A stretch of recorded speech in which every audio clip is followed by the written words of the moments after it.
Sasmita Mohanty Odia रोसई channel में आपण मानक बहुत बहुत स्वागत। आज मु बिरी चाउलर पोड़ पिठार रेसिपी आपण मानक सहित शेयर करी।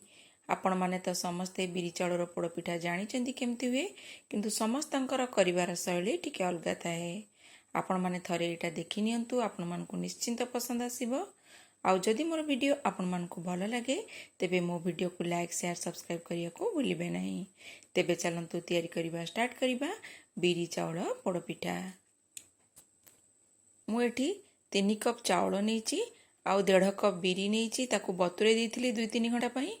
बतुरे देला परे मु ताकू भल भाबरे बाटिकी एमती चिकन करिकी बाटी नेइची।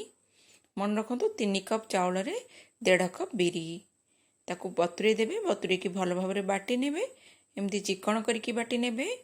तापरे आकू आमे फर्मेंट पई रखि देबा। 5 ରୁ 6 घंटा रखिला परे पिठौटा भल भाबरे फुली जाइची। बर्तन हाथरे आमे सब जिंस पकेइबा। बर्तन एथरे मु लूण पकेइ देली। लूण आपण स्वाद हिसाब रे पकेबे। मु एठी 1.5 टीस्पून लूण पकेइची। जेतिकी पिठौ थिबो से अनुसार आपण देखिकी लूण पकेबे।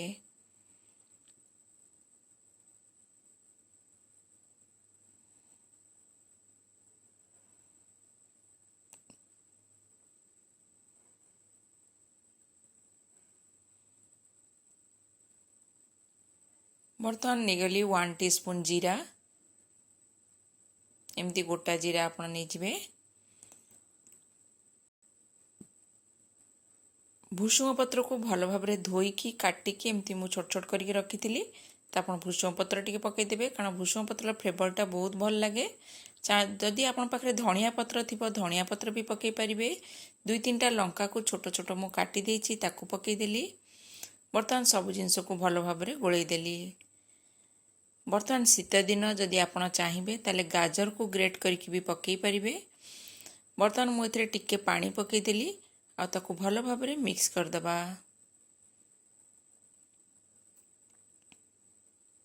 भल भाबरे फेंटी दियंतु। भल भाबरे फेंटिला परे त चलंतु तैयारी करिबा। बर्तमान गोटे पैन मु एमती नहीं गली, चाहिले आपण कड़ाई भी नहीं पारिबे। बर्तमान सेत्रु 2 ରୁ 3 चामच मु तेल पकई देली। तेल रे मु रिफाइंड ऑयल नेइची। तेल को भल भाबरे गरम होबा पई छाडी देबा।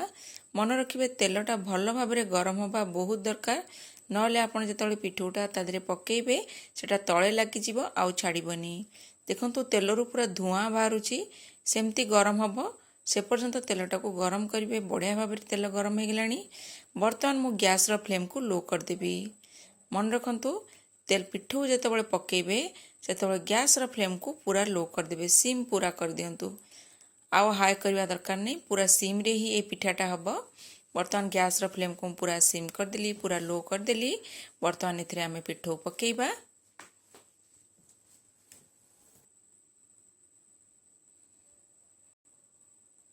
बर्तमान पिठौ को पकई देली। पकेला परे बर्तमान आकु आमे कवर कर दबा। आ लो फ्लेम रे आकु 15 ରୁ 20 मिनिट परे आमे चेक करिबा। आपण चाहिले भी मझिरे चेक करि परिबे। बर्तमान मु 15 मिनिट परे मु आउ थरे चेक करिबी आकु। बर्तमान गैस रो फ्लेम को लो करिकी ताकू कवर कर देबे आ 15 मिनिट परे चेक करिबे। बर्तमान 15 मिनिट हे गलानी। मु चेक करिबी, देखिबी हेची कि नाही। देखंतु मझिटा पूरा पानी पानी अछि, ठीक से हेइनी। साइड गुरा टिके टिके हेई आसिलानी। बर्तमान आउ टिके समय मु कवर कर देबी। आउ 5 मिनिट पई मु कवर करिकी छाडी देबी। देखिबे जदि एंती पानी पानी थिबो टिके ऊपर ताले उल्टेबेनी। टिके समय परे देखिबे ड्राई हे जिवो, तापरे आमे उल्टेबा। बर्तमान देखंतु आउ 5 मिनिट पई छाडी देथिली। पूरा एकदम ऊपरटा ड्राई हेनी, साइड साइड रो पूरा ड्राई हे जाइछि। ऊपरटा भी टिके टिके पानी अछि। बर्तमान आमे उल्टे देबा, नहले तळटा पूरा बहुत पोडी जिवो आ खाइबा को टेस्ट लागिबनी। बर्तमान को उल्टेली, बहुत ध्यान रे सहित उल्टेबे आकु। देखंतु तळटा एकदम ठीक हेछि। आ जदि अधिका समय टिके हेइथांता ओटे बेसी पोडी जाइथांता। बर्तमान उल्टे देली। बर्तमान आउ आकु कवर करिबानी। बर्तमान आउ 2 चामच खंडे तेल मु एमती साइड साइड रे पकेइ देबी।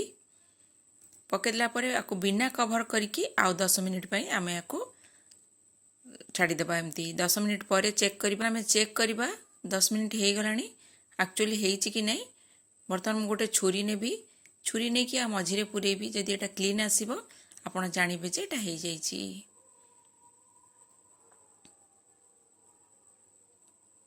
देखंतु छुरीटा नहीं कि मु देखिली एकदम क्लीन आसूची तो जनागला हो जाइए। जदि आप कादुआ कादुआ लगे कि पिठौ लगे देखिए जानवे जे हैनी तेणु आउ टिके अधिका समय आपण आपको कुक करेंगे। बर्तमान आपको मुझे गोटे जगह को काढ़ीदेवी काढ़ी देकी ठंडा हाँवाई रखिदेबा।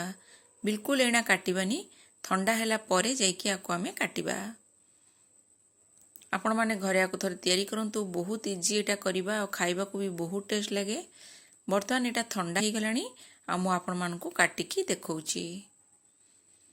आपण माने घरे आपको थोड़े तैयारी करंतु आ जदि मोर वीडियो आपण मानकु भल लागिबो तेबे मो वीडियो को लाइक शेयर सब्सक्राइब करबा को भूलंतु नहीं।